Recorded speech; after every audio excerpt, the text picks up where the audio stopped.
اس نے اس مقصد کے لیے چھوٹی چھوٹی عیسائی ریاستوں کا بھی دورہ کیا تاکہ مسلمانوں کے خلاف مقدس جنگ میں ان کی حمایت حاصل کی جائے۔ دوستو، پوپ نے سن 1095 عیسوی میں فرانس میں ایک کانفرنس منعقد کی جس میں عیسائیوں پر زور دیا کہ وہ اٹھ کھڑے ہوں اور یروشلم کو مسلمانوں سے آزاد کروائیں۔ انہوں نے صلیبی جنگوں میں حصہ لینے کے لیے کوئی 10 لاکھ لوگوں کو جمع کیا۔ صلیبی جنگوں میں حصہ لینے والے یہ عیسائی جتھوں کی صورت میں یروشلم کی طرف بڑھنے لگے۔ دوسری طرف مسئلہ یہ تھا کہ مسلمان داخلی جھگڑوں کی وجہ سے کمزور ہو چکے تھے۔ وہ اپنا دفاع مضبوط طور پر نہ کر سکے اور 42 دنوں کے بعد انہوں نے اپنی جدوجہد ترک کر دی۔ جبکہ دوسری طرف عیسائی حملہ آوروں نے مسلمانوں کے خون سے خوب ہولی کھیلی۔ ایک عینی حملہ آور نے بتایا کہ یروشلم کی گلیاں ٹخنوں تک خون میں ڈوبی ہوئی تھیں۔ پورے شہر میں مسلمانوں کی لاشیں ہی لاشیں بکھری پڑی تھیں۔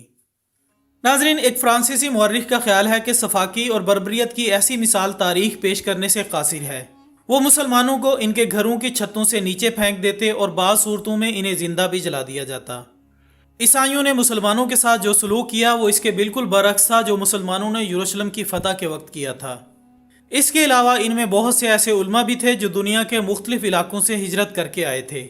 ان لوگوں نے اپنی زندگی کو اللہ کی عبادت کے لیے وقف کر دیا تھا۔ مسجد انسانی خون اور انسانی اعضاء سے بھری پڑی تھی۔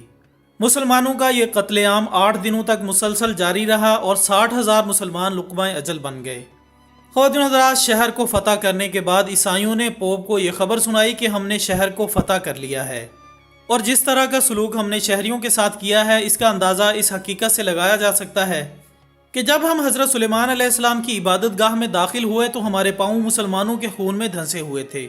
یروشلم پر قبضے کے بعد پوری مسلم دنیا پریشان تھی، لیکن خلیفہ اتنا کمزور تھا کہ کچھ نہ کر سکتا تھا، یہاں تک کہ وہ عیسائیوں کے عتاب سے مسلمانوں کو بچانے کے لیے کوئی مدد بھی روانہ نہ کر سکا۔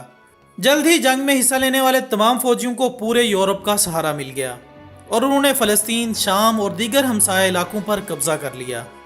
اس بے رحمانہ خون خرابے کی وجہ سے طرابلس میں مسلمانوں کا وہ نادر خزانہ بھی تباہ ہو گیا جس میں علم و دانش، فلسفہ اور سائنس کے موضوعات پر کوئی 30 لاکھ کتابیں موجود تھیں۔ دوستو، پہلی صلیبی جنگ کے بعد کئی کوششیں کی گئیں کہ مسلمانوں کو منظم کیا جائے تاکہ وہ عیسائیوں کے خلاف متحد ہو جائیں، لیکن سب کے سب لاچار نظر آئے۔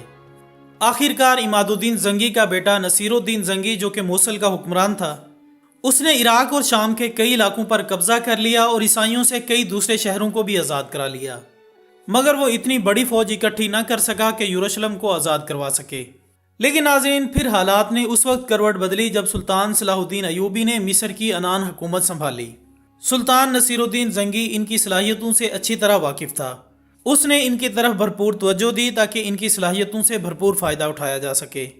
صلاح الدین ایوبی نے فاطمی حکمرانوں کا تختہ الٹا اور 1175 میں مسلمانوں کا حکمران بنا۔ بعد میں اس نے مسلم دنیا کے بہت سارے علاقوں کو متحد کیا جس میں مصر، شام، لبنان اور شمالی عراق شامل تھے۔ سن 1183 میں اس نے دمشق کو دارالحکومت بنایا اور 1186 میں اس نے یروشلم کے مقدس شہر کو بھی فتح کر لیا۔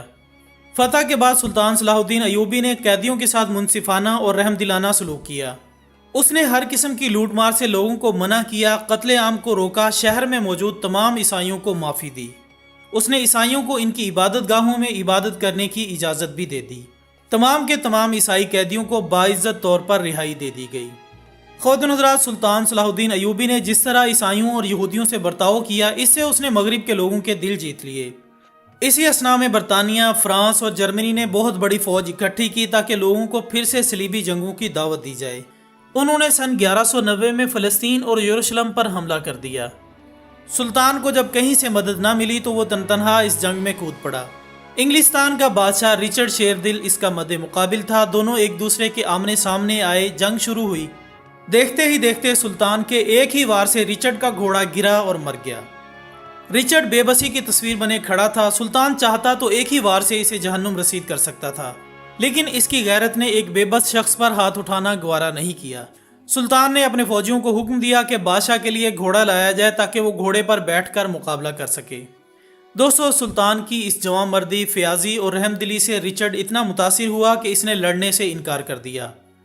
دونوں نے ایک معاہدے پر دستخط کیے جس کی روح سے دونوں ملکوں کے باشندے آزادانہ طور پر مقدس مقامات کی زیارت کر سکیں گے۔ ناظرین، یہ تھے ہمارے فاتح تاریخ اسلام صلاح الدین ایوبی۔ اللہ عز و جل کی سلطان پر رحمت ہو اور اللہ اسلام کو پھر سے ایسے حکمران عطا کرے جو ہر غزہ پر اسرائیلی بمباری کا منہ توڑ جواب دے سکیں۔ آمین ثم آمین۔ اسی دعا کے ساتھ ہماری آج کی اس ویڈیو کا اختتام ہوتا ہے۔ ویڈیو پسند آنے کی صورت میں اسے زیادہ سے زیادہ سوشل میڈیا پر شیئر کریں اور کومنٹس کی صورت میں سلطان صلاح الدین ایوبی کے بارے میں آپ کیا کہنا چاہتے ہیں ہمیں ضرور بتائیے گا۔ ہماری اگلی ویڈیو آنے تک اپنا دوستوں، رشتہ داروں اور گرد و نواح کے تمام لوگوں کا بہت خیال رکھیے گا۔ اللہ حافظ۔